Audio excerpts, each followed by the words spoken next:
My mother-in-law's blow burned, yet my husband's quietness pierced deeper.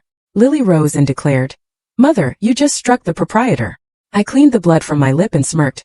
"Marco, kindly usher my guests to the exit." Their whole reality crumbled in my dining room.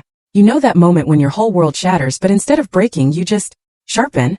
For me it was the sickening smack of my mother-in-law's hand across my face, right there in the middle of a high-end restaurant, and the absolute chilling silence of my husband Derek who just watched. They thought they'd finally broken me, finally humiliated me into fleeing.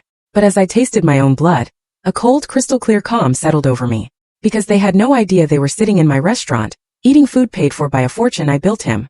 My name is Natalie Reyes, and to the outside world, especially that glossy, filtered bubble my husband lives in, I'm just a 35-year-old housewife with a lucky streak. That's the narrative his mother, Eleanor, loves to spin at her charity luncheons.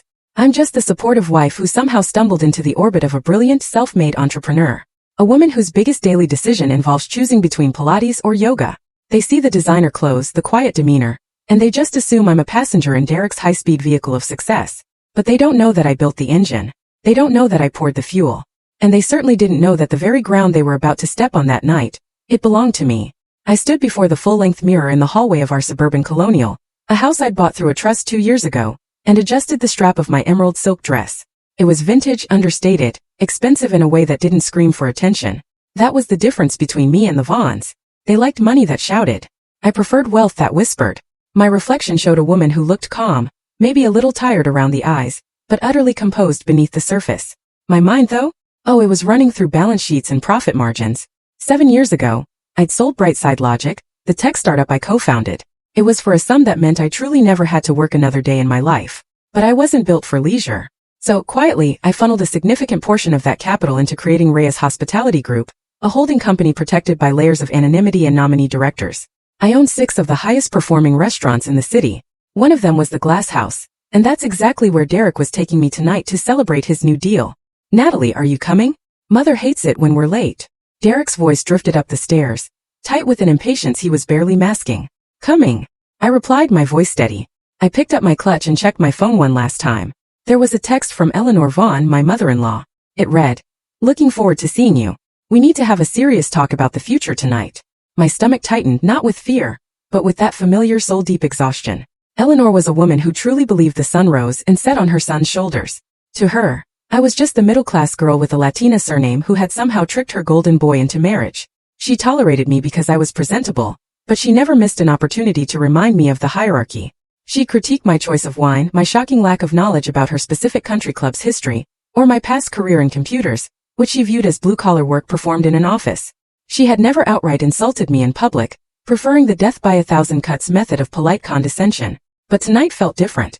The phrase "serious talk about the future" carried a weight that felt less like a conversation and more like a sentencing. I walked down the stairs. Derek was waiting by the door, checking his reflection in the hallway mirror. He looked undeniably handsome in his bespoke navy suit, the very image of modern success. He adjusted his cufflinks, a gift I'd bought him for our 3rd anniversary. "You look great," he said, but he didn't look at me. He was looking past me, his eyes unfocused, his mind clearly somewhere else. "We need to get going. Traffic is going to be a nightmare." For the past 3 months this had been our rhythm. Derek had become a ghost in his own house. He spoke in short, clipped sentences. He took phone calls on the terrace at 11 at night, claiming it was just deal flow or investor relations. Yet the performance continued. He still bought expensive gifts with the credit cards I paid off. He still posted photos of us on Instagram with captions like "My Rock" and "Date Night with the Queen," curating a digital reality that bore no resemblance to the cold silence of our breakfast table. We got into the Mercedes S-Class, the leather cool against my skin. As he pulled out of the driveway, the silence in the car felt heavy, pressurized, like the cabin of an airplane before turbulence. "So," Derek said, clearing his throat as we merged onto the highway. "About tonight. Mom is a little high-strung lately." "Is she?" I asked, looking out the window at the blurring city lights. "She seemed fine when she texted me." Derek's grip on the steering wheel tightened, his knuckles white. "She's just worried about the family legacy. About finances. You know how she gets. She reads too many headlines about the economy and panics." I almost laughed. The only family legacy the Vaughns had was a history of bad investments and keeping up appearances. The money that kept the lights on in Eleanor's condo, the money that paid for this car, the money that was funding tonight's dinner, it all flowed from the reservoir I had filled. But Derek didn't know the extent of it. He knew I had money from the sale of my company, But he thought it was a fixed pot that was slowly draining, not a river that was constantly replenishing. What are you saying, Derek? I asked, turning to face him. He sighed, a sharp exhalation. I'm saying, please, for the love of God, don't bring up money tonight. Don't talk about the cost of the wine. Don't ask about the deal terms. Just let me handle the bill and the conversation. I need her to feel like I'm in control. It's important for her peace of mind. You want me to sit there and be silent. I want you to be supportive, he corrected, glancing at me with a look that was pleading but edged with irritation. Just play the part, Nat. Please play the part. That was all I had been doing for years. I turned back to the window. Fine. I'll let you handle it. My phone buzzed against my palm, hidden in the folds of my dress. I glanced down discreetly. It was a message from Lily, Derek's 22-year-old sister. Lily was the anomaly in the Vaughn genetics, observant, kind, and studying business with genuine intellect, not just a desire for status. Are you sure you want to come tonight? I have a bad feeling about this. Mom has been on the phone all day. A chill went down my spine that had nothing to do with the car's air conditioning. Lily wasn't prone to drama. If she was worried, there was a reason. I typed back a quick, "We're already 5 minutes away. It'll be fine." But I didn't believe it. We pulled up to the valet stand. At the Glass House, the restaurant was an architectural marvel. A structure of steel and floor-to-ceiling windows glowing like a lantern in the city night. It was the crown jewel of my portfolio. A place where senators and celebrities fought for reservations. As the valet opened my door, I stepped out, smoothing my dress. The evening air was crisp. I saw Marco, the general manager, standing at the entrance. He was a man of impeccable discretion. He saw Derek first and gave a professional nod. "Mr. Vaughn," Marco said, his voice smooth. "Welcome back." Then he looked at me. For a split second, the professional mask slipped into something warmer, something deferential. He bowed his head just an inch lower than he had for Derek. It was a microscopic gesture, invisible to anyone not looking for it. "Mrs. Reyes," Marco said. He always used my maiden name when we were alone. But tonight he used my married name with a tone that acknowledged the charade. "We have prepared the private dining room as requested. The chef sends his regards." Derek puffed up his chest, assuming the special treatment was for him. "Excellent, Marco. Lead the way. We're celebrating tonight." "Of course," Marco said, his eyes meeting mine for a brief second. In that look I saw a question. "Are we doing the usual protocol?" I gave him the slightest, almost imperceptible shake of my head. "No special menus. No comped bottles. Treat me like a guest." We walked toward the heavy glass doors. Inside, the atmosphere was thick with the scent of roasted truffles and expensive perfume. The lighting was low and golden, designed to make everyone look 10 years younger and twice as rich.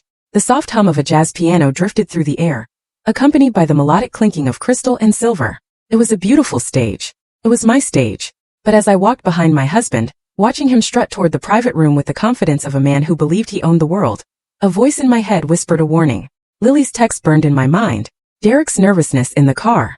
Eleanor's cryptic message. I told myself I would just observe tonight. I would sit back, drink the wine I had hand-selected for the cellar 3 months ago, and let them play their little games. I would be the beautiful, supportive wife. However, as we crossed the threshold and the heavy door closed behind us, shutting out the noise of the main dining room, I realized that I had walked into an ambush. The air in the private corridor felt different, stagnant, charged with electricity. This wasn't a celebration. This was a tribunal, and I was the defendant who hadn't been told the charges. I took my seat at the round table, the pristine white linen cool under my fingertips. The waiter, a young man named David whom I had personally approved for hire 3 months ago, approached with a bottle of Pinot Noir. He presented the label to Derek first, naturally. That was the protocol I had established for the staff. Treat the man in the suit like the king and the woman beside him like the accessory. It was good for business. Men like Derek spent more when their egos were being massaged. As the crimson liquid swirled into the crystal glass, the aroma of dark cherries and oak hit me, and suddenly the restaurant faded. I wasn't in the glass house anymore. I was back in a cramped, rented conference room 7 years ago, staring at a spreadsheet that bled red ink. That was the day I truly bought Derek Vaughn. We'd met at a tech summit in San Francisco. I was 28, fresh off the sale of Brightside Logic, the software company I'd co-founded in college.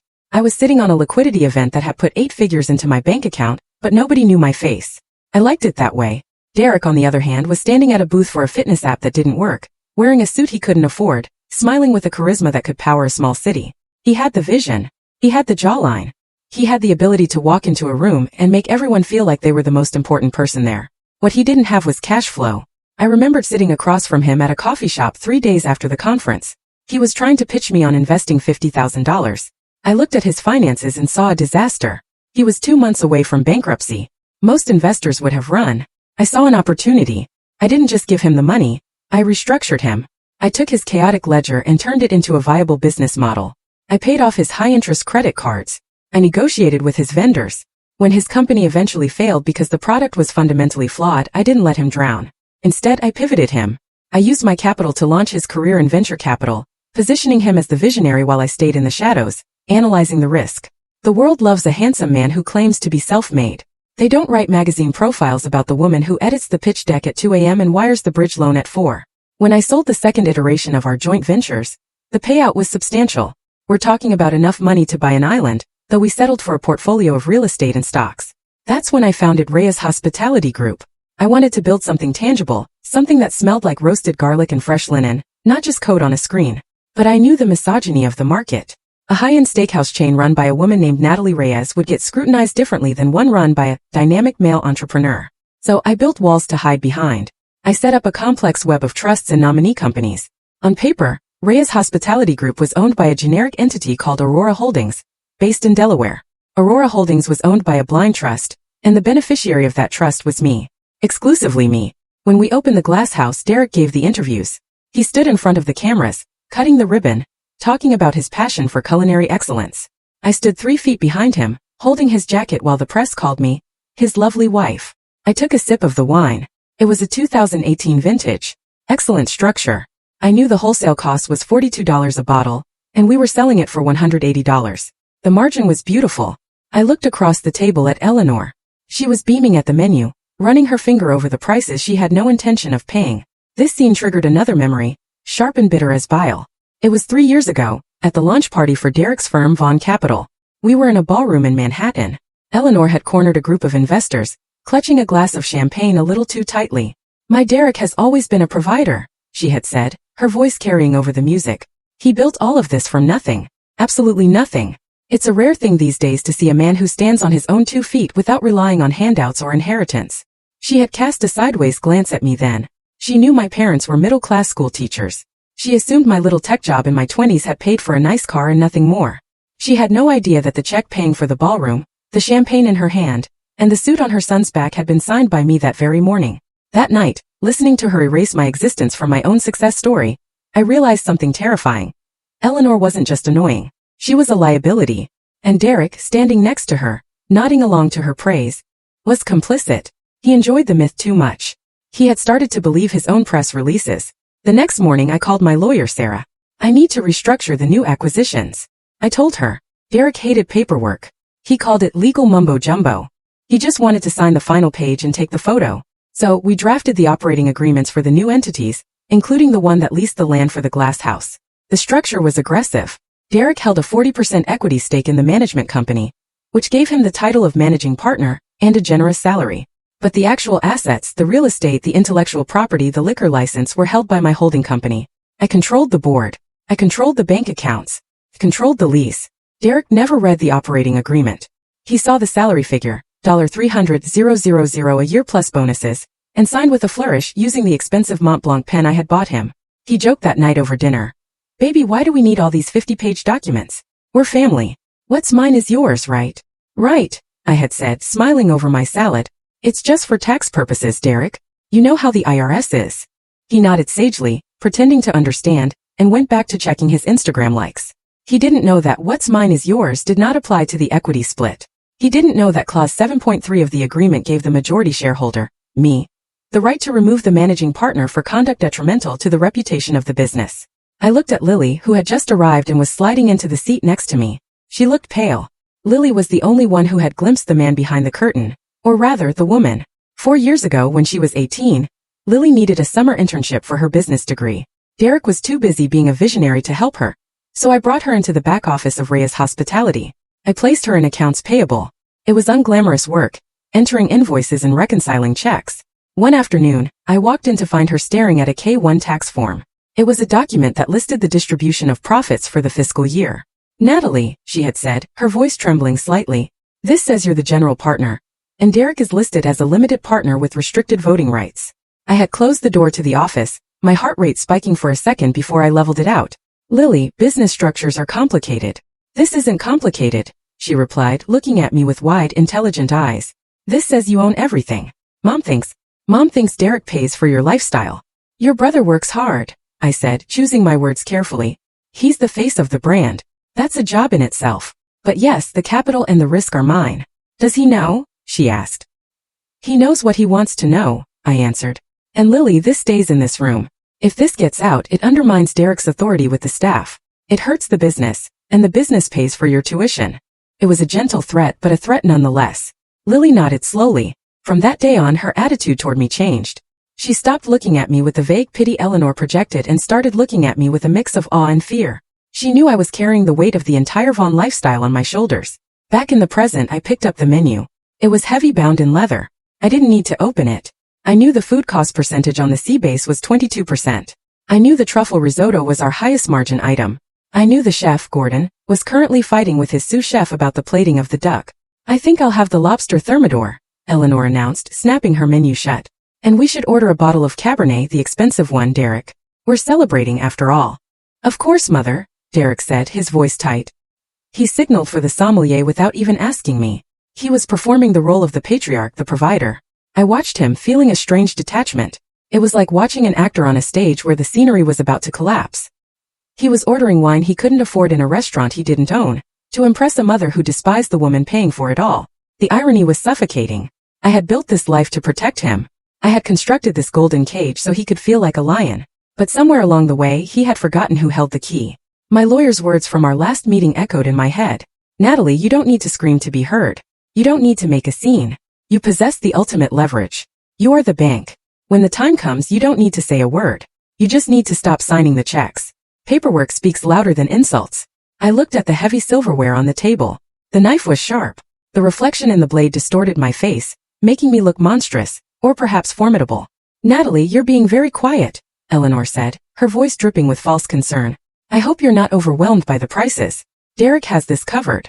You know, I smiled at her. It was a terrifyingly calm smile. I'm not worried about the prices, Eleanor, I said softly. I was just thinking about the value of things, and who actually pays for them. Derek shot me a warning look. Stick to the script, his eyes said. I picked up my water glass. I'm rewriting the script, darling, I thought. You just don't know it yet.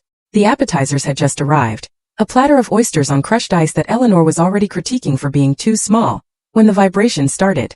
It was a low, persistent buzz against the mahogany table. Derek's phone. He had placed it face down next to his bread plate. A universal gesture of a man trying to hide something while pretending to be fully present. Buzz, buzz, buzz. You're popular tonight, I said, skewering a lemon wedge with my cocktail fork. My voice was light, casual. Derek flinched. He snatched the phone up and shoved it into his jacket pocket without checking the screen. Just investors, he said, his laugh tight and breathless. The deal is closing. You know how it is. They panic at the 11th hour. Of course, I replied. But maybe you should check. We wouldn't want the deal to fall through because you were eating oysters. It can wait, he said, reaching for his wine glass. As he lifted his left hand to bring the crystal goblet to his lips, his suit sleeve rode up just an inch. The screen of his Apple Watch, which was synced to the phone he had just hidden, lit up with a fresh notification. The text was bright white against the black background, and because I had spent a decade training my eyes to catch errors in lines of coding, I read it in a single heartbeat. Miranda Holloway. Remember? Her reaction is your leverage with the board. The scene has to be big. I froze. My fork halfway to my mouth. Miranda Holloway. I knew the name. She was the CEO of Northbridge Quantum, a fintech firm Derek had been desperate to partner with. She was sharp, aggressive, and known for eating weaker executives for breakfast. But why was she texting my husband about a reaction and a scene? And why did it sound like stage directions for a play? A cold knot formed in my stomach. This wasn't an affair. This was business. And in the world Derek was trying to play in, business was often bloodier than romance. I'll be right back, I said, placing my napkin on the table. I need to powder my nose. Hurry back, Eleanor said, not looking up from her plate. We have things to discuss before the main course. I walked calmly toward the restrooms, my heels clicking softly on the polished concrete floor. But as soon as I rounded the corner out of their line of sight, I bypassed the ladies' room door. Instead, I moved toward the discreet service corridor near the kitchen. I pulled a small brass key from my clutch, a key I kept for site inspections, and unlocked the door to the manager's office. The room was small, smelling of receipt paper and espresso. Marco was out on the floor, which I had counted on. On the desk was the communal iPad Pro that we used for inventory management and Zoom meetings with investors. Derek often used this office as his personal command center when he was at the restaurant, liking the feeling of playing boss behind a big desk. I woke up the screen. My heart was hammering against my ribs, a frantic rhythm that contrasted with my steady hands. I navigated to the mail app. Sure enough, Derek's Gmail account was still logged in. He never logged out. He was a man who believed privacy was something owed to him, not something he had to secure. I typed Miranda into the search bar. A thread appeared, dated from earlier this morning, titled Operation Glass House Board Strategy. I tapped it. The text filled the screen, and as I read, the air in the small office seemed to drop 20 degrees. From Miranda Holloway to Derek Vaughn. Eleanor Vaughn sent today 4 hours ago. Derek, make sure the pacing is right.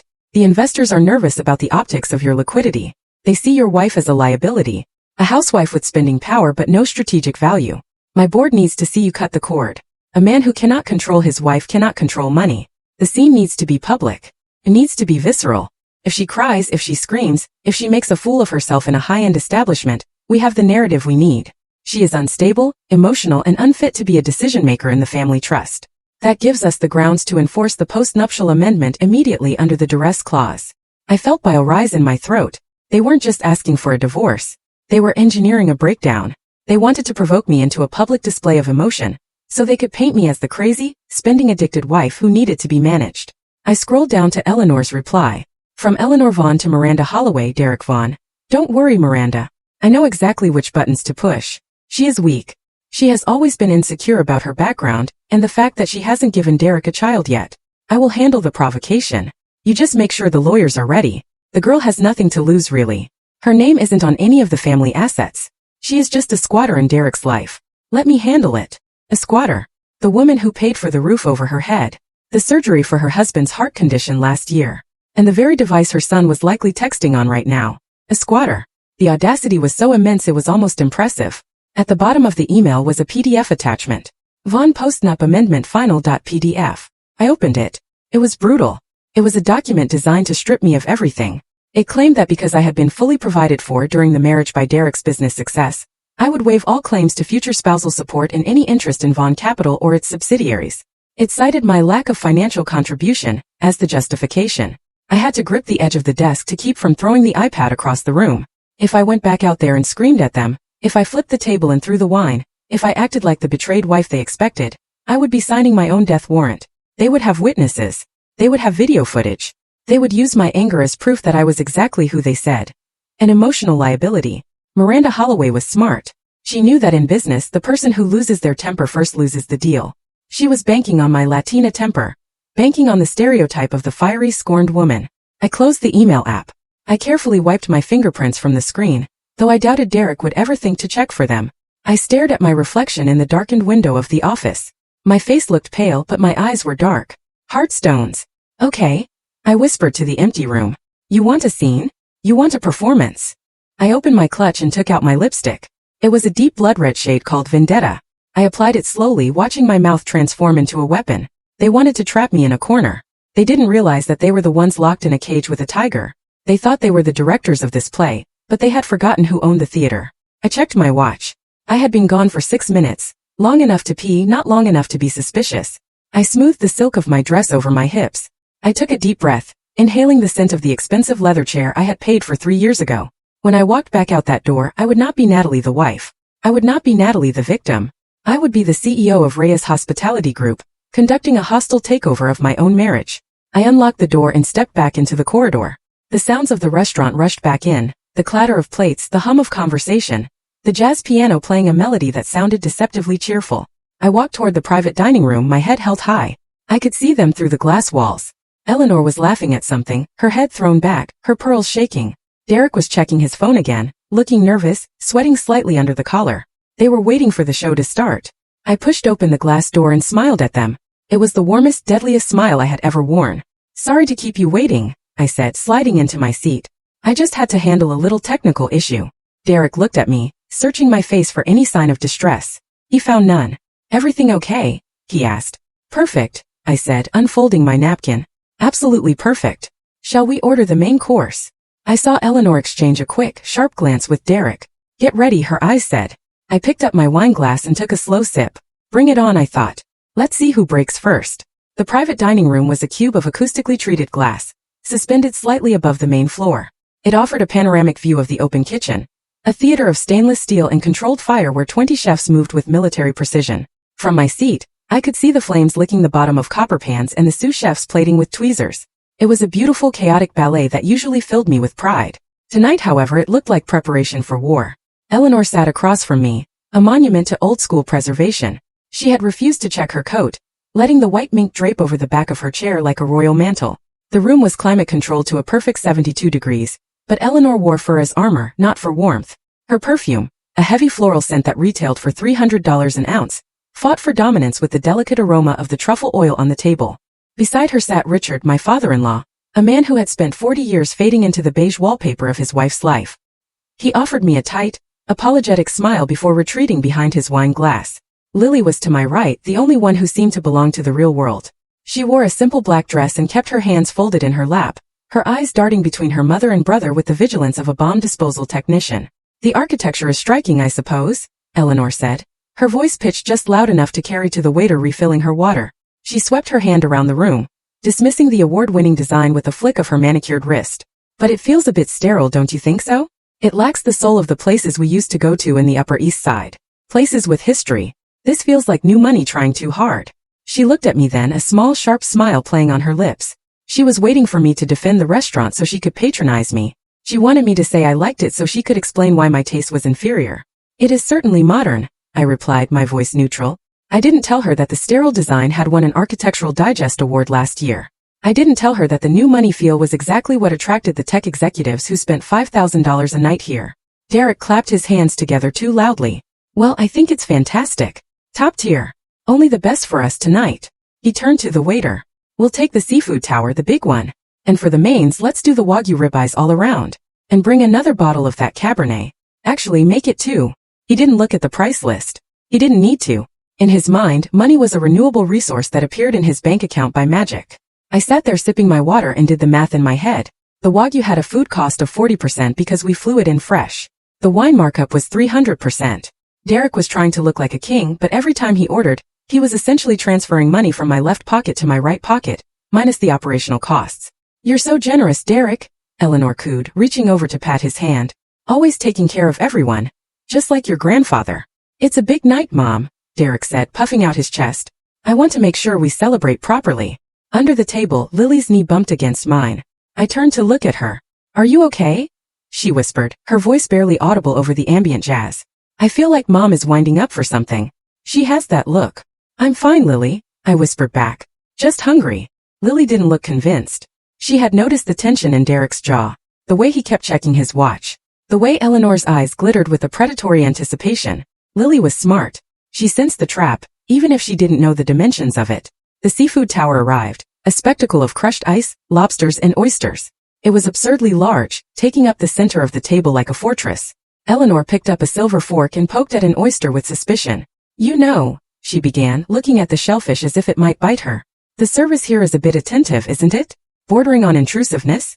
In Europe, the staff knows how to be invisible, but I suppose in these trendy American places, they think hovering is the same as service." I watched the waiter, a young man named Carlos, who was working a double shift to pay for his nursing degree, stiffen slightly. He remained professional, stepping back into the shadows. I made a mental note to add an extra $500 to his tip line later, directly from the corporate account. "The service is fine, Mother," Richard muttered, surprising everyone. "Oh, hush, Richard," Eleanor snapped without looking at him. "You'd eat off a paper plate if I let you." She turned her gaze back to me. "Natalie, dear, you've hardly touched your wine. Saving room? Or are you worried about the calories? I noticed you've put on a little weight in the face lately. Stress, perhaps?" "I'm just pacing myself, Eleanor," I said. "I want to have a clear head for the conversation you mentioned." The air in the room seemed to thicken. The clinking of silverware and china sounded violently loud. "Yes, the conversation," Eleanor said, slicing into a scallop. "We do need to talk. But let us enjoy this food first." The main courses arrived. The steaks were seared to perfection, dark and crusty on the outside, tender pink on the inside. Derek raised his glass again. His hand was trembling slightly, causing the red wine to ripple. "A toast," he announced, "to the new deal with Northbridge Quantum, to the future of Vaughn Capital, and to taking the family name to the next level." "To the family name," Eleanor echoed, raising her glass high. "To the family," Richard mumbled. I raised my glass but did not drink. I watched Derek beam at his mother, basking in her approval. He didn't mention me. He didn't mention that I had introduced him to the initial contacts at Northbridge. He didn't mention that the collateral for his buy-in was a property deed in my name. I had been erased from the narrative of his success as thoroughly as a Soviet dissident airbrushed from a photograph. I looked around the table. The crystal glass in Derek's hand was imported from Austria. I had approved a purchase order 2 years ago. The table they were leaning on was custom-made walnut from a carpenter in Oregon. I had signed the check. The painting on the wall behind Eleanor was by a local artist I wanted to support. I owned it. They were sitting in my house, eating my food, drinking my wine, and plotting my destruction. Derek cut into his steak, the juice running red onto the white porcelain. "This is excellent," he said, talking with his mouth full, his facade of sophistication slipping under the influence of the alcohol. "You know, Miranda was saying that we need to project a stronger image, a more unified front." "Miranda is a very smart woman," Eleanor said, wiping the corner of her mouth. "She understands what it takes to survive in the big leagues. Sacrifice, clarity, cutting off dead weight." Her eyes locked onto mine when she said, "dead weight." It wasn't a subtle jab. It was a declaration of intent. The jokes about the service, the critiques of the decor, the erasure of my role, it was all foreplay. They were circling, tightening the noose, waiting for the moment to kick the chair out from under me. I picked up my knife and fork. The weight of the silver felt reassuring in my hands. I cut a small, precise piece of my steak. "I agree, Eleanor," I said, my voice steady and clear, cutting through the jazz music. "Clarity is very important. Sometimes people get confused about who plays what role. It's always good to remind everyone exactly where they stand." Eleanor smiled, mistaking my statement for submission. She thought I was agreeing to be put in my place. She didn't realize I was talking about hers. The room felt small now. The glass walls no longer offered a view out, but reflected the scene within. The stage was set. The players were in position. And the first act was drawing to a close. I chewed slowly, savoring the flavor of the beef, preparing myself for the violence that was about to be served for dessert. The sound of metal striking porcelain cut through the room like a gunshot. Eleanor had dropped her knife onto her plate, not by accident, but with the deliberate weight of a gavel, signaling the opening of court. The sharp clack echoed off the glass walls, silencing the soft jazz piano that had been drifting through the speakers. The waiter, who had been approaching to clear the table, froze mid-step, sensing the shift in atmospheric pressure. He retreated into the shadows, making himself invisible. All eyes turned to Eleanor. She was flushed, the expensive Cabernet having done its work, stripping away the thin veneer of social grace to reveal the raw, ugly ambition beneath. She dabbed the corner of her mouth with a linen napkin, leaving a smear of red lipstick that looked like a fresh wound. "Natalie," she began. Her voice was syrupy, laced with a poison she barely bothered to disguise. "We have been dancing around the truth all evening, have we not? But I think it is time we speak plainly. For the sake of the family." I folded my hands in my lap, feeling the cool silk of my dress under my sweating palms. "I'm listening, Eleanor." "You're a lucky girl," she said, leaning forward, her pearls clicking against the edge of the table. "You must know that. When Derek found you, what were you doing? Trying to run some little computer business? Struggling to pay rent? You were drifting. Derek saved you." I felt Derek shift beside me. He didn't look up. He was staring at the dregs of his wine, swirling the liquid in hypnotizing circles.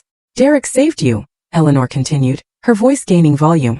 "He pulled you out of that mediocrity. He gave you a name. He gave you this lifestyle, this dinner, the clothes on your back. He elevated you. We built this life together," I said softly. "Together." Eleanor laughed. It was a harsh barking sound.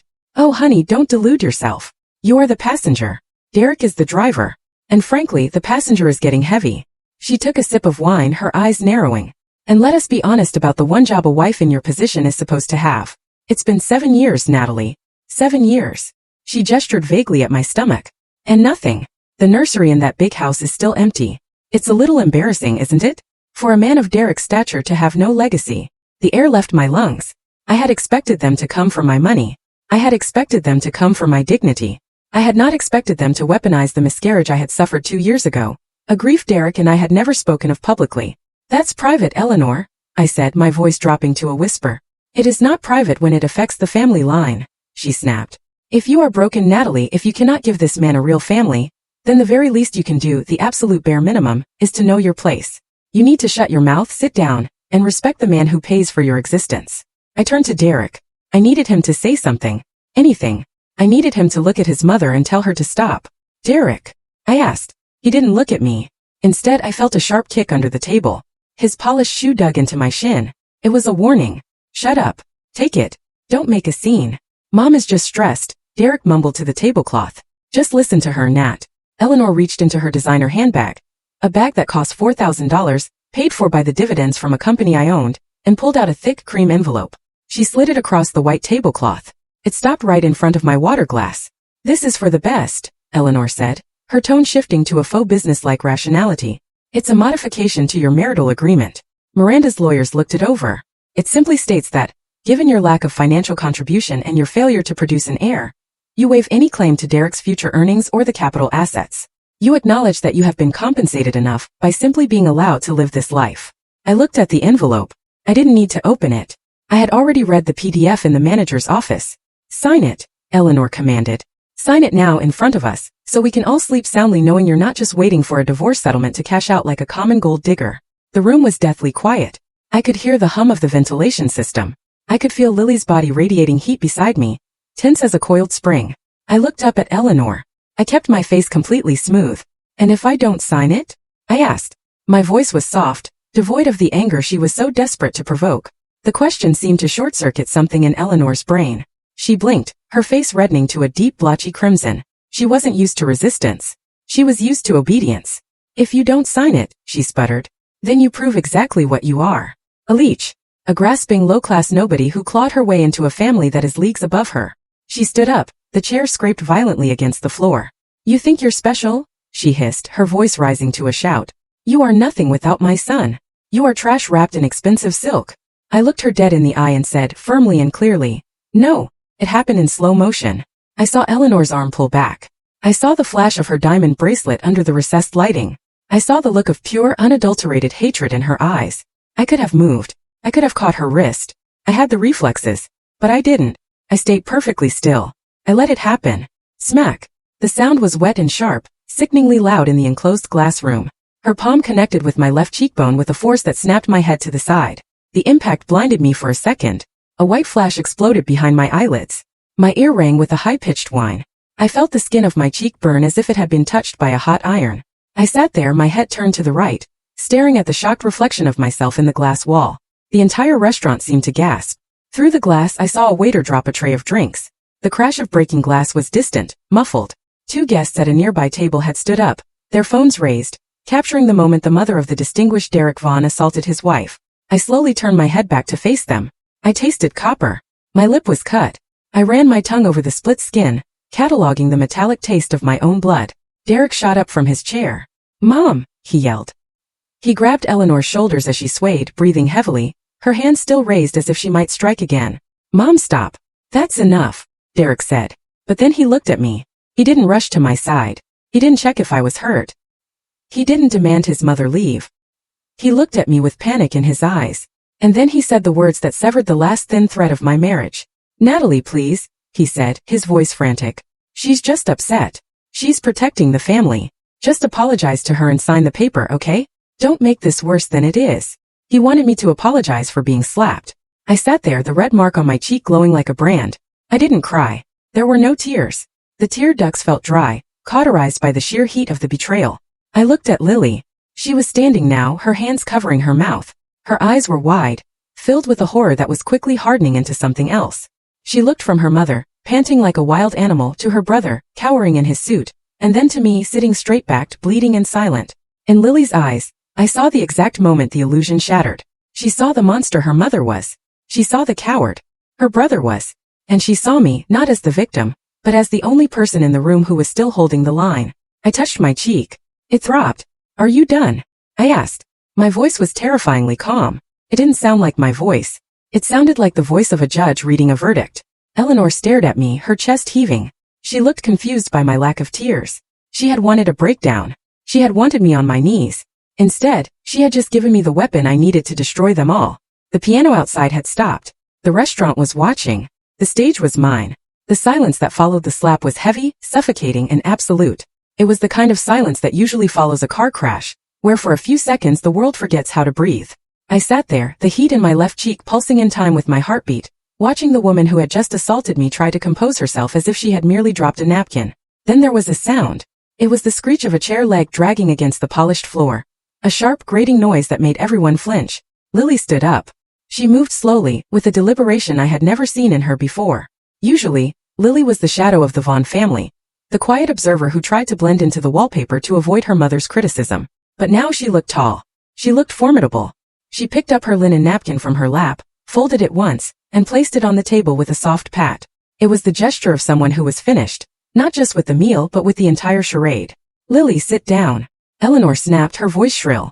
She was trying to regain control, trying to pretend that violence was just another form of parenting. Don't make a scene. Lily ignored her. She turned her body so she was facing her mother directly, her hands gripping the back of her chair until her knuckles turned white. Mom, Lily said, her voice shaking, vibrating with a mixture of terror and adrenaline, but it was loud enough to be heard in the main dining room. Do you have any idea what you just did? I disciplined a disrespectful child. Eleanor spat, smoothing her fur coat, something her own parents clearly failed to do. No, Lily said. She took a breath and her voice steadied. You just slapped the owner of this restaurant. For a second nobody moved. The words hung in the air like smoke. Then Derek laughed. It was a nervous, wet sound. Lily, what are you talking about? Don't be dramatic.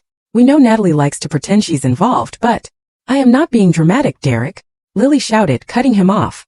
The force of her anger made him recoil. I am telling you the truth that I have been sitting on for 4 years. Eleanor scoffed, waving a hand dismissively. Oh please, Natalie. She can't even afford her own handbags without your credit card. Derek, don't listen to her. She's just trying to defend her little friend. Lily turned to me. Her eyes were swimming with tears but her jaw was set. She was asking for permission. She was asking if she could burn the house down. I looked at her. I didn't nod. I didn't smile. I just held her gaze, my face a mask of cold calm, and blinked slowly. Go ahead, my eyes said. Burn it all. Lily turned back to the table, her gaze locking onto her brother. Do you remember my internship, Derek? She asked, her voice dropping to a lethal conversational tone. The summer I worked in accounting? You were too busy flying to Miami for conferences to notice, but I was processing the filings for the holding companies. So, Derek said, looking confused. You worked for the family business? I worked for Reyes Hospitality Group. Lily corrected him. I saw the incorporation papers, Derek. I saw the capitalization tables. I saw the bank signatures. She pointed a trembling finger at me. Natalie is not just the wife on the brochure. She is the general partner. She owns 90% of the equity in the holding company that owns the Glass House, the Onyx Room, and Verve. You are a minority stakeholder with 0 voting rights in the operating entity. You are an employee. Derek's face went slack. That's not true. I signed the franchise agreement. I'm the managing director. Did you read it? Lily asked, her voice dripping with pity. Did you actually read the 40-page document you signed last October? Or did you just look for the page with your salary on it and sign where the little X was? Derek opened his mouth but no sound came out. He looked at me, his eyes wide with a dawning, terrifying realization. He was remembering the papers. He was remembering how I had handed them to him with a glass of scotch, telling him it was standard legal stuff to protect us from liability. She owns the building, Mom, Lily said, turning to Eleanor. She owns the land. She owns the wine cellar you just raided. She pays the chef. She pays the valet. Every single person in this building works for Natalie Reyes, and you just slapped her in the middle of her own dining room. Lies, Eleanor hissed. Though her voice lacked its usual conviction, she looked around the room, desperate for an ally. This is just manipulation. She brainwashed you, Lily. Suddenly, the glass door to our private room slid open. It wasn't a waiter. It was Marco, the general manager. He had been hovering outside, waiting for my signal, but he had decided that the sound of a slap was signal enough. He walked in, his spine straight, his face a mask of professional fury. He didn't look at Derek. He didn't look at Eleanor. He walked straight to the head of the table where I sat. Mrs. Vaughn, Marco said. His voice was deep and carried to every corner of the room. He used my married name, but he said it with a deference that made it sound like a title of nobility. I apologize for the disturbance. I have security on standby. He paused, then added loud and clear. If you wish, we can terminate this dinner immediately. As the proprietor, you have the right to refuse service to anyone who violates the code of conduct, even family. The word proprietor hit Eleanor like a physical blow. She slumped back in her chair, her mouth opening and closing like a fish out of water. Proprietor, she whispered. But Derek said. Derek lied, Lily said ruthlessly. Or he was too stupid to know the truth. Does it matter? The silence in the restaurant had shifted. It was no longer the silence of shock. It was the silence of judgment. Through the glass walls I could see guests openly staring. A woman at the table nearest to us was holding her phone up, the red recording light blinking steadily. Eleanor saw the phone too. Her face was drained of color. She was a woman who lived for reputation, and she suddenly realized she was starring in a viral video that would end her social standing in this city forever. This is a joke, Eleanor stammered, trying to force a laugh. It came out as a strangled croak. A very funny joke, Natalie. You really had us going. She clapped her hands together, a desperate fake cheerfulness. Marco, bring the check. We're leaving. There is no check for you, madam, Marco said coldly. Mrs. Reyes, he corrected himself using my maiden name. A subtle twist of the knife covers all operational costs. However, I must ask you to lower your voice. You are disturbing the paying clientele. I sat there, frozen in a tableau of absolute power. I didn't need to speak. My assets were speaking for me. My staff was speaking for me. My sister-in-law was speaking for me. I picked up my napkin and dabbed the cut on my lip. The white linen came away stained with a single perfect drop of bright red blood. I looked at the stain, then placed the napkin on the table, right next to the insulting contract Eleanor had tried to force me to sign. Lily took a step back from the table. She looked exhausted, as if the burst of energy had drained her, but she stood her ground. Mom, Derek, Lily said. Her voice was quiet now. Sad. I think the best thing you can do is get up and walk out of here right now before the police are called. Because we are currently humiliating the woman who signs the paychecks for every single person in that kitchen. I'm not leaving until we sort this out, Derek shouted, finding his voice at last. He slammed his hand on the table, rattling the silverware. Natalie, tell them this is a misunderstanding. I looked at him, really looked at him. For 7 years I had seen a partner. Now I saw a terrified little boy in a suit that I had paid for, trying to scream at the sun to stop setting. I slowly turned my gaze to Marco. I didn't speak. I just tilted my head slightly toward the door. Marco understood. He turned to Derek. Mr. Vaughn, Marco said, his voice dropping an octave, becoming dangerous. Please do not make me ask the security team to escort you out. It would be untidy. Derek looked at Marco, then at me. He saw the cold, hard reality in my eyes. He realized finally that the safety net was gone. The audience was hostile. The stage had turned against him. Come on, Derek, Richard said. It was the first time my father-in-law had spoken in 10 minutes.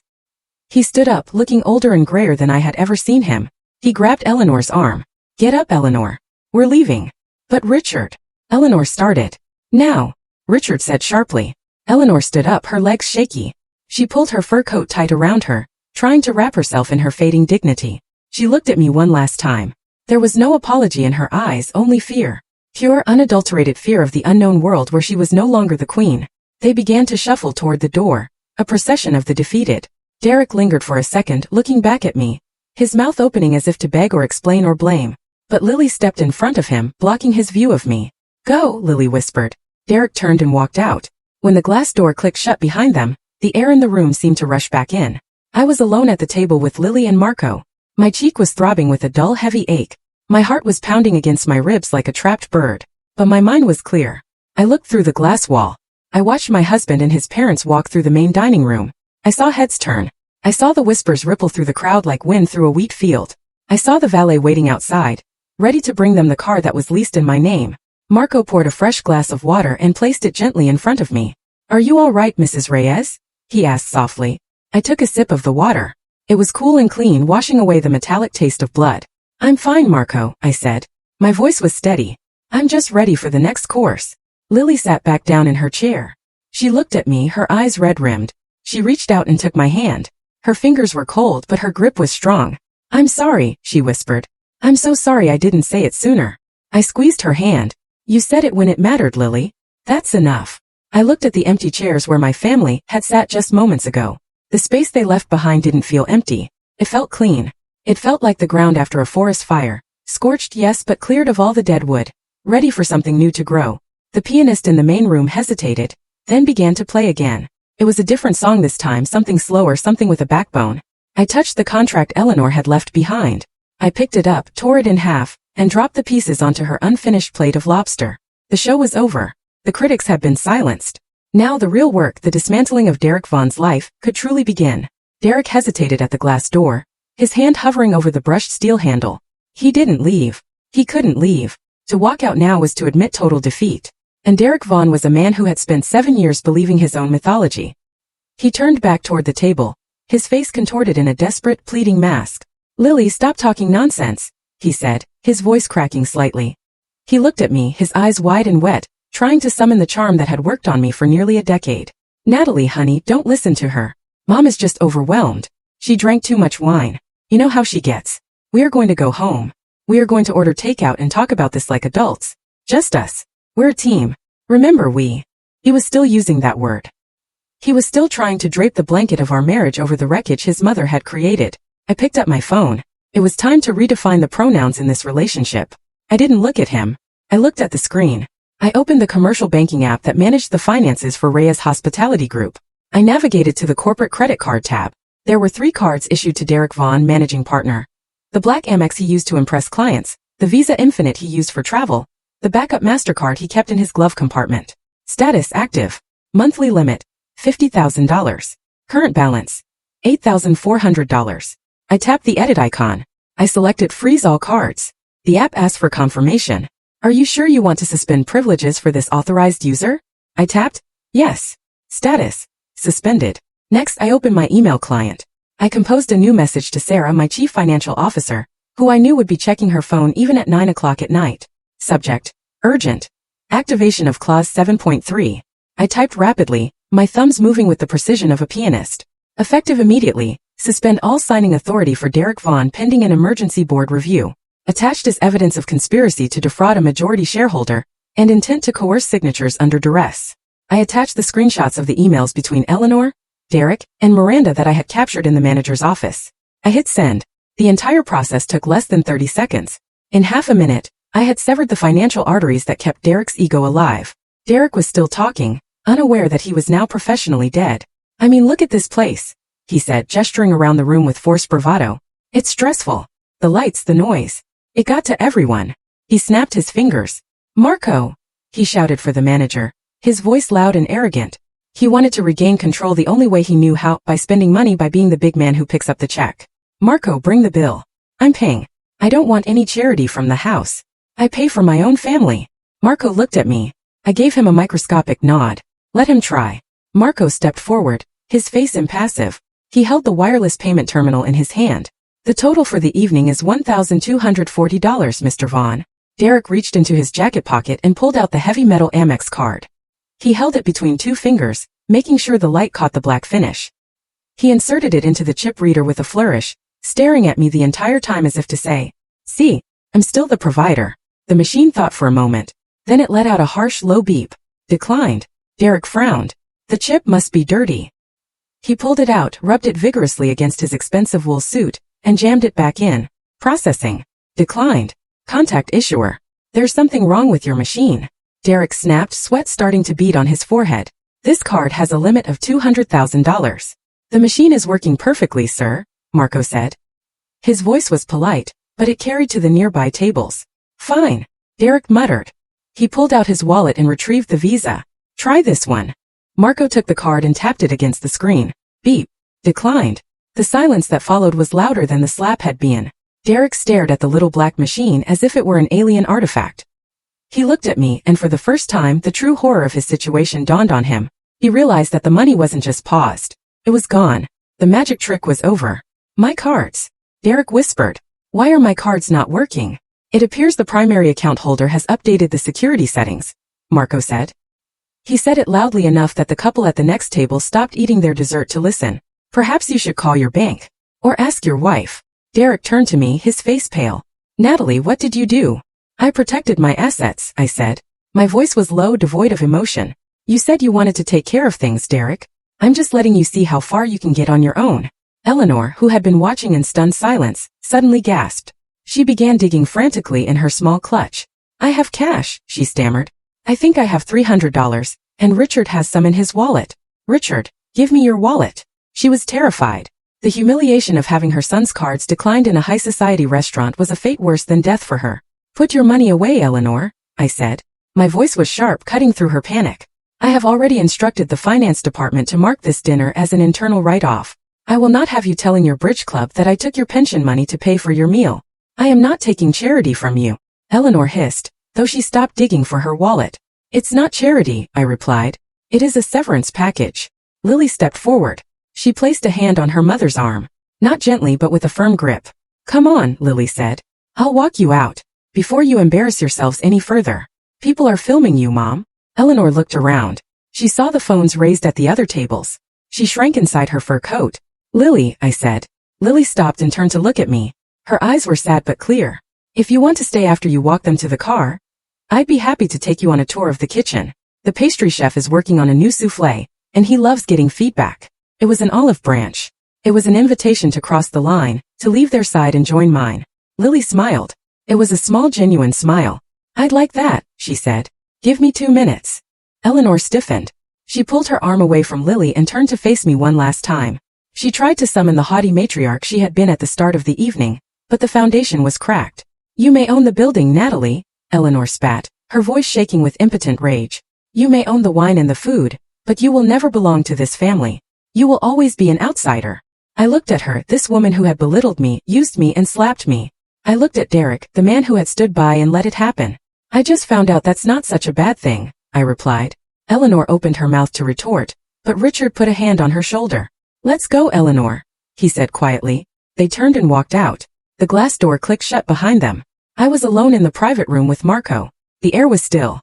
The adrenaline that had fueled me was starting to ebb, leaving behind a dull throb in my face. I slowly raised my hand and touched my left cheek. It was hot to the touch. It would be bruised by tomorrow. But as I pressed my fingers against the tender skin, I didn't feel shame. I felt clarity. The pain was a punctuation mark at the end of a very long, very bad sentence. I looked at Marco. Clear the table, please, I said. And tell the chef I'm coming back to say hello. Yes, Mrs. Reyes, Marco said. I sat there for a moment longer, listening to the fading echo of their footsteps, feeling the weight of the phone in my hand, the remote control to a life I was finally starting to live on my own terms. I didn't go back to the sprawling colonial house in the suburbs that night. That house, with its manicured lawn and the nursery that Eleanor so loved to criticize, was a stage set for a play that had been cancelled. It was a monument to a marriage that had effectively ended the moment my husband watched his mother strike my face and did nothing. Instead, I drove to the Arts District, to a converted industrial loft on the top floor of a brick building that Derek barely knew existed. To him, this was just the registered office for Reyes Hospitality Group, a mailing address for tax purposes. To me, it was a sanctuary. It was the only place in the world that was entirely mine. The space was vast and cool, illuminated only by the city lights filtering through the floor-to-ceiling windows. I sat at the long reclaimed wood conference table, the surface cold against my forearms.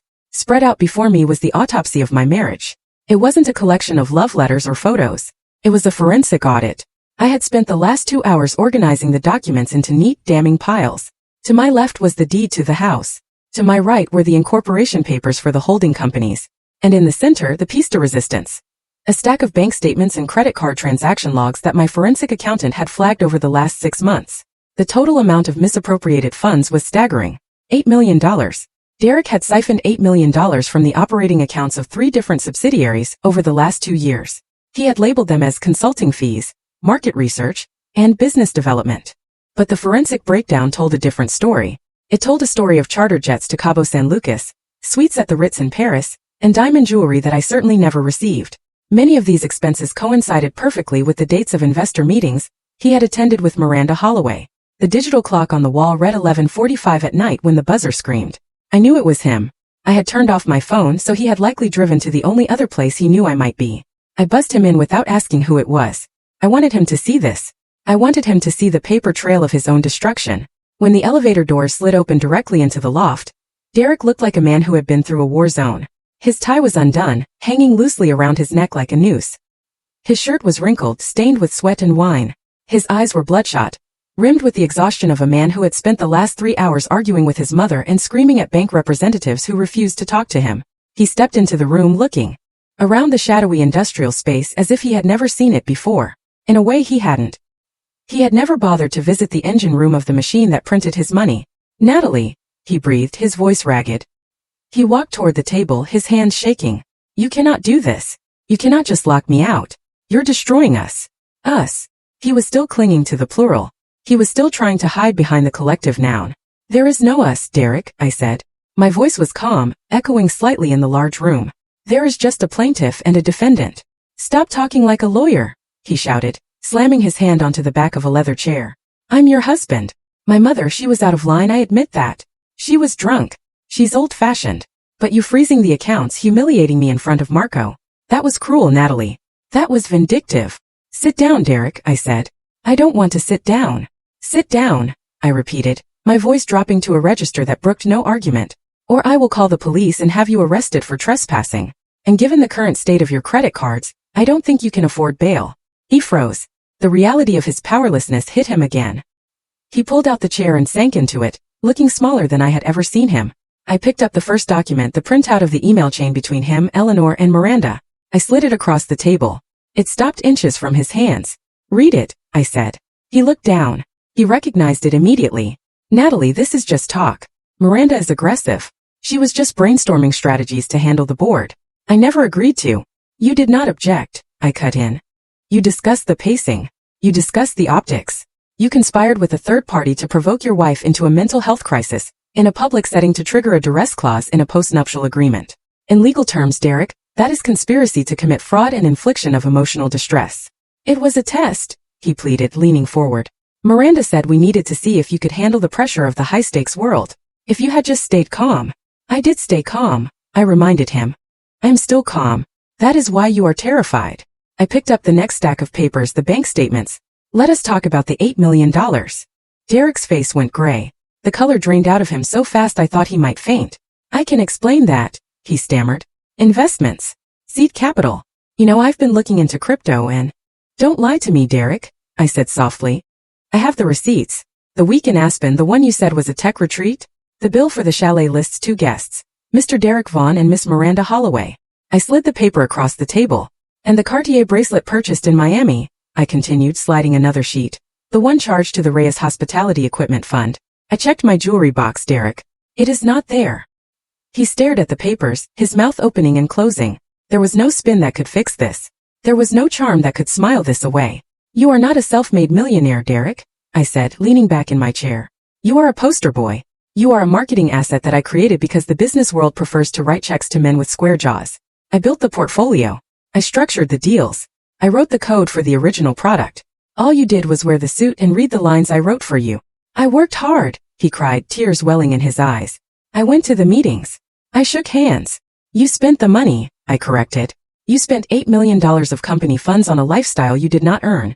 And a mistress who was helping you plot to steal the rest of it. The room fell silent. The hum of the refrigerator in the kitchenette was the only sound. What do you want? Derek whispered finally. Do you want a divorce? Take the house. Take the cars. Just don't ruin me. I don't want the house, I said. And I don't need to take the cars. I already own them. Here is what is going to happen. I opened a leather folder and extracted a document I had drafted with my lawyer an hour ago. This is a settlement agreement, I said. You are going to read it, and then you are going to sign it. I laid out the terms, counting them off on my fingers. 1. You will resign immediately from all executive positions within Vaughn Capital, Reyes Hospitality, and any subsidiary entities. We will frame it as a decision to pursue personal philanthropic interests. Derek flinched but nodded. 2. You will transfer your 40% stake in the management company back to Aurora Holdings for a nominal fee of $1. This returns full equity control to me. $1, he choked out. That stake is worth $20 million. It is worth nothing if I prosecute you for embezzlement, I said coldly. Do you want to negotiate the value of your freedom, Derek? Because the sentencing guidelines for grand larceny involving $8 million are quite severe. He shut his mouth. 3, I continued. You will issue a public statement, approved by my PR team, acknowledging that your success was a joint venture, and that I was the primary financial architect. You don't have to say you were a puppet, but you will admit I pulled the strings. And what do I get? He asked, his voice bitter. Homelessness. No, I said. You get an allowance. I will set up a trust for you. You will receive $150,000 a year, paid out monthly. It is enough to live a comfortable middle-class life. You can rent a nice apartment. You can drive a decent car. But private jets, the $5,000 dinners, the days of being a millionaire playboy are over. Derek looked at the document. He looked at the evidence of his theft. He looked at me. You want to humiliate me? He said, shaking his head. You want revenge? No, Derek, I said, meeting his gaze. I want the ledger to balance. I want the truth to be recorded in the official files. The revenge part?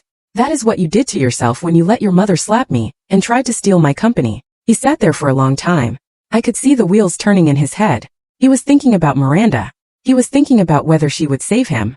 If you are thinking about calling Miranda, I said, reading his mind, you should know that I have already prepared a separate package for her board of directors.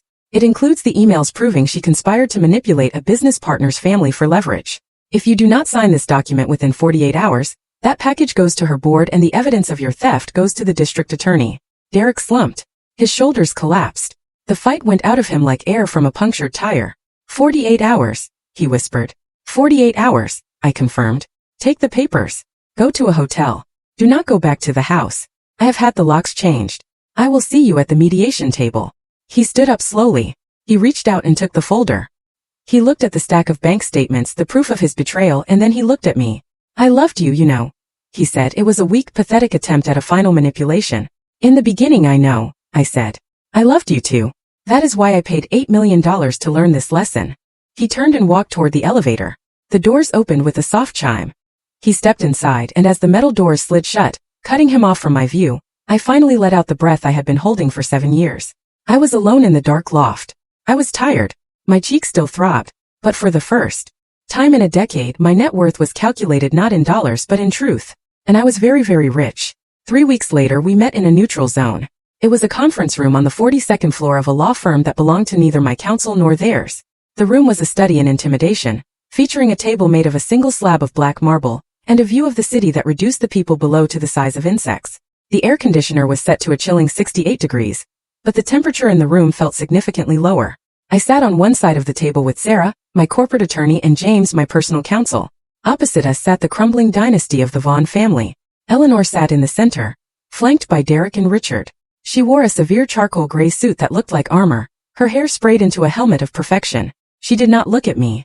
She stared at the water pitcher in the center of the table, as if her sheer force of will could turn it into wine. Derek looked like a ghost. He had lost 10 pounds since the night at the loft. His suit hung loosely on his frame, and there were dark circles under his eyes that no amount of concealer could hide. Beside him, Richard sat hunched over, his hands clasped tightly on the table, looking like a man waiting for a sentencing hearing.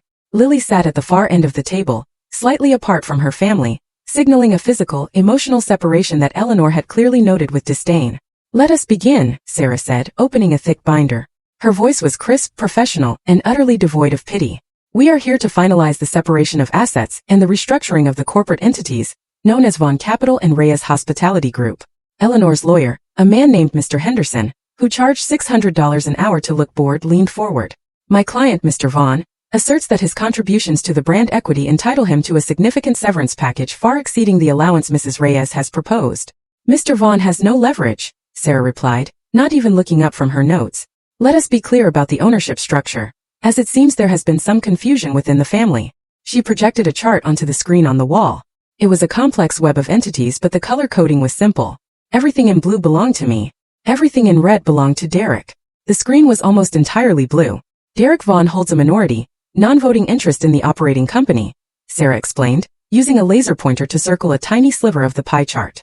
"However, under the terms of the original operating agreement, specifically Clause 7.3, any executive who engages in conduct detrimental to the company or conspires to defraud the majority shareholder triggers an automatic buyback option." Sarah paused and looked directly at Derek. "The emails you exchanged with Miranda Holloway and your mother regarding the dinner at the Glass House constitute a conspiracy to commit fraud and inflict reputational damage," Sarah said. "Therefore, Mrs. Reyes is exercising her right to buy back your shares at book value. The current book value of your shares, given the debt you have incurred through unauthorized spending, is $400,000. Derek flinched. Eleanor finally looked up, her eyes narrowing. "This is absurd," Eleanor hissed. "My son built that company. He is the face of it. You cannot just erase him with a spreadsheet." "We are not erasing him, Mrs. Vaughn," I said, speaking for the first time. "We are correcting the record. Furthermore," James added, sliding a document across the marble table, "we have evidence that Mr. Vaughn used company funds for personal travel and gifts totaling $8 million. We are willing to forego criminal prosecution for embezzlement, only if he agrees to the terms of the separation today." Derek looked at his lawyer. Mr. Henderson sighed and took off his glasses. "They have you cold, Derek," Henderson whispered, loud enough for everyone to hear. "The emails are damning, and with the Northbridge deal suspended." "It's not suspended," Derek muttered, his voice cracking. "Miranda is just waiting. Miranda Holloway sent a cease and desist letter to your office this morning," I said quietly. "She is distancing herself from you to save her own board seat. It is over." Derek slumped in his chair. The last flicker of hope in his eyes died out. He picked up the pen. "I'll sign," he whispered. "Derek, no," Eleanor snapped, grabbing his wrist. "You cannot just give up. We are Vaughns. We will not surrender to her." "Mother, stop," Derek said, pulling his arm away. He looked exhausted. "I have no money. My cards are declined. The investors stopped returning my calls 3 weeks ago. I have to sign." He signed the document. The scratching of the pen sounded like a match being struck. Suddenly Lily cleared her throat. "I have something to say," she announced. Eleanor turned to her daughter, her lip curling.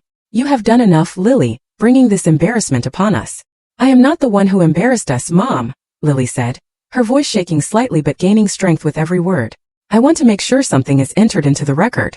Because for 20 years I have watched you treat Natalie like she was lucky to be in this room. Like she was a guest who overstayed her welcome. Lily opened a folder she had brought with her. It was not a legal binder. It was a simple manila folder filled with copies of checks and wire transfers. 3 years ago, Lily said, looking at her father, Dad had a triple bypass surgery.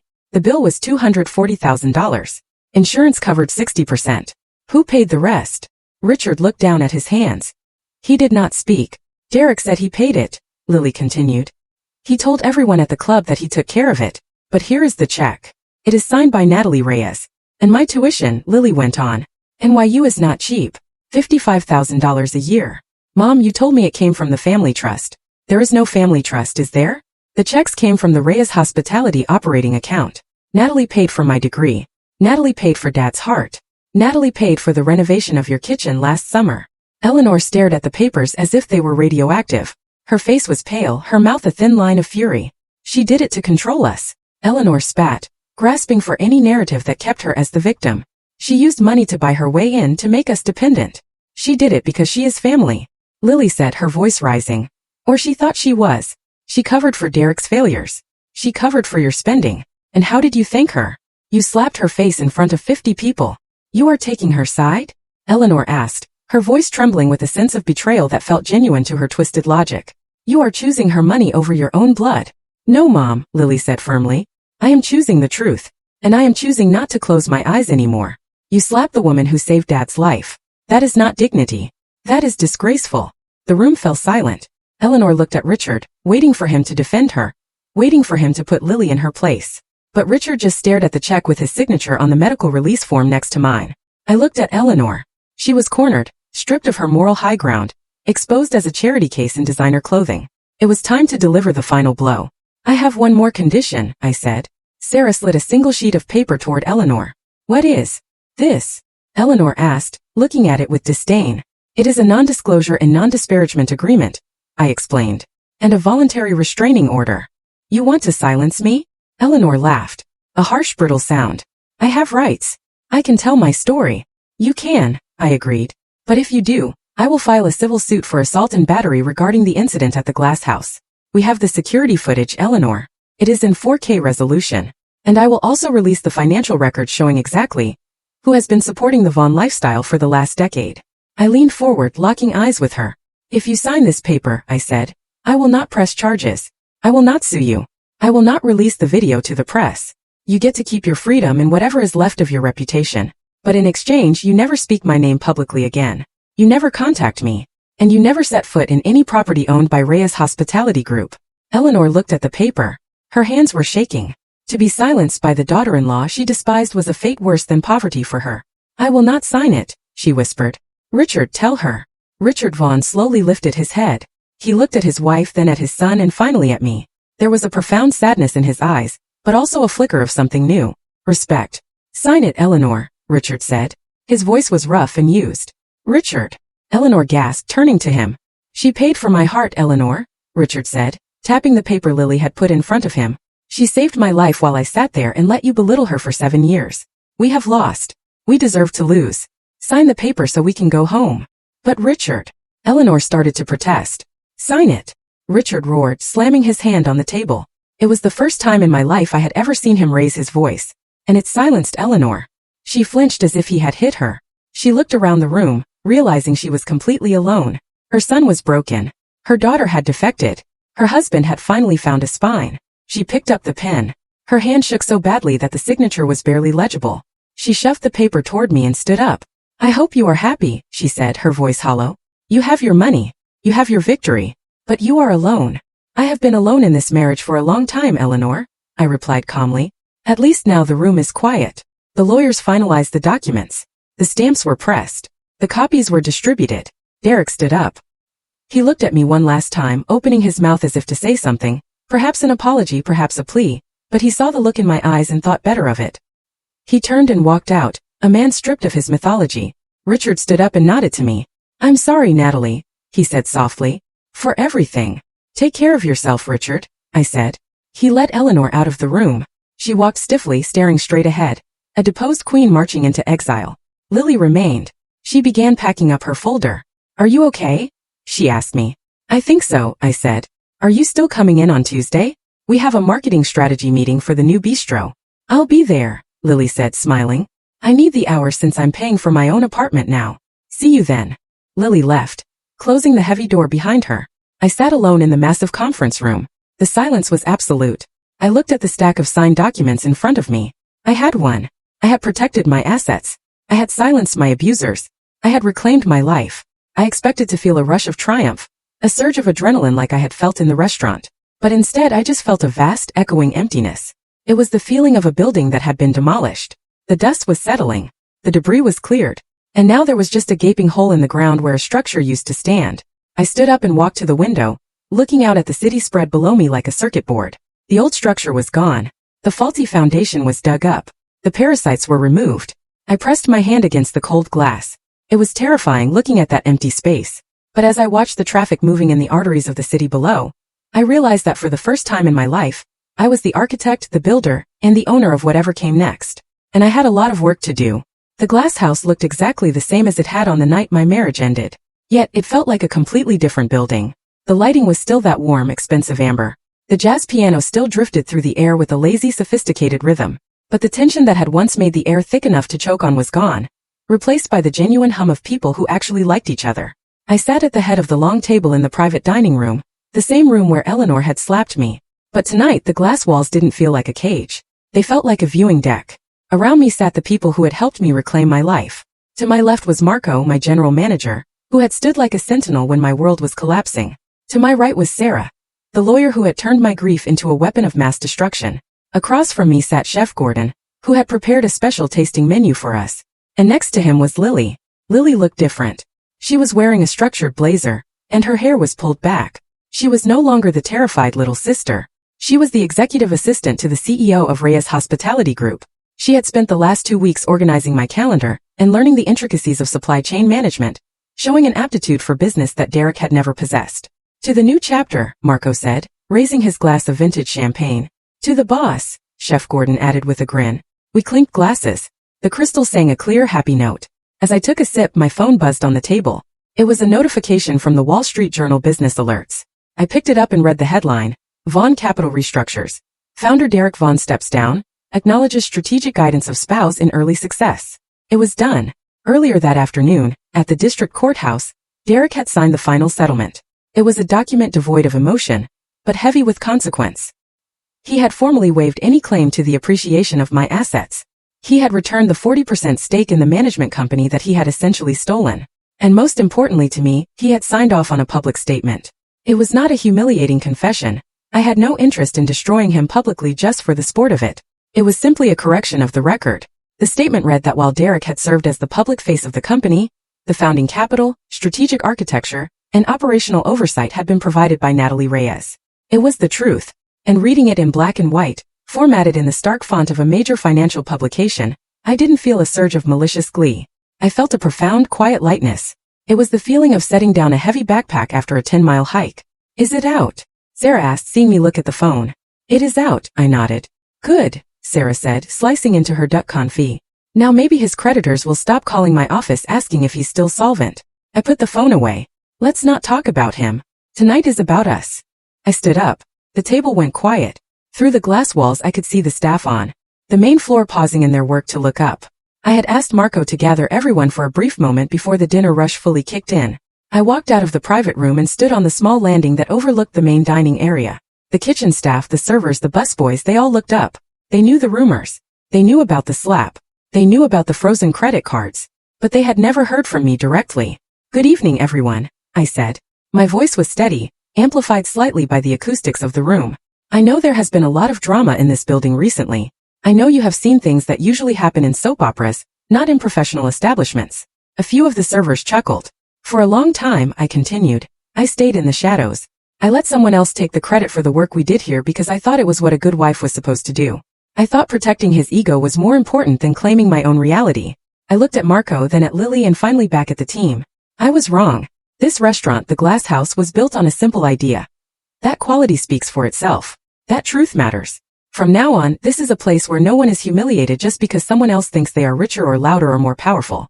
We serve excellence here, and we treat everyone with respect, starting with the people who work in this room. There was a pause, and then the staff broke into applause. It was not the polite applause of a coerced audience. It was genuine. I saw their shoulders relax. I saw smiles. I walked back into the private dining room, feeling a warmth in my chest that had nothing to do with the champagne. Nice speech, Lily said as I sat down. I meant every word, I replied. We were just finishing the main course, a beautiful roasted lamb that fell off the bone, when Marco's headset crackled. He listened for a moment, his expression tightening. He looked at me, a question in his eyes. What is it, Marco? I asked. We have a situation at the host stand, Marco said quietly. It's Mr. Vaughn and his mother. The table went silent. Sarah reached for her briefcase, her lawyer instincts kicking in. Do you want me to handle it? No, I said, wiping my mouth with my napkin. I'll handle it. I'm coming with you, Lily said, standing up immediately. I didn't argue. We walked out of the private room down the short hallway and into the foyer. They were standing by the hostess desk. Eleanor was wearing a trench coat, her face pale and drawn.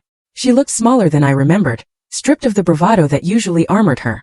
Derek stood beside her looking at the floor, his hands shoved deep into his pockets. They didn't look like titans of industry. They looked like two people who had been locked out of their own lives. When Eleanor saw me, she straightened her spine, trying to summon the ghost of her old arrogance. Natalie, she said. Her voice was brittle. We need to talk. Hello, Eleanor. Hello, Derek, I said. My voice was pleasant, professional. I am in the middle of a dinner with my staff. Is there something urgent? We want a table, Eleanor demanded, though the demand lacked weight. It's Tuesday night. The place is half empty. We have a right to eat here. Actually, we are fully booked, I said, glancing at the reservation screen. It was a lie, but it was my lie to tell. And even if we weren't, this is a private establishment. We reserve the right to refuse service. You are going to kick us out? Derek asked, looking up. His eyes were red. After everything, Natalie? I signed the papers. I gave you what you wanted. Can't we just have a meal for old time's sake? He still didn't get it.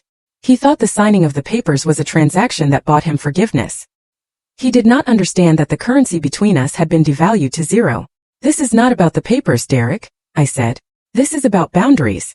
I am not your wife anymore. I am the owner of a restaurant where you caused a scene and abused the staff.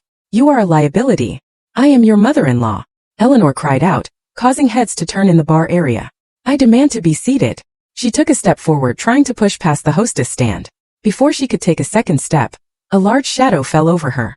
It was David, the head of security. He didn't touch her. He simply stepped into her path, his arms crossed, a wall of muscle and polite menace. Ma'am, David said, his voice a low rumble. Please do not make me escort you out. Eleanor stopped. She looked at David, then at me. She realized that she could not bully her way past physics. Lily stepped forward from behind me. She stood shoulder to shoulder with me, presenting a unified front. Mom, Lily said. Her voice was not angry. It was just incredibly tired. Tonight is ours. You should go home. Eleanor looked at her daughter. She looked at the new clothes, the confidence. The way Lily stood next to me, not as a subordinate but as an ally. Lily, Eleanor whispered. You are kicking me out?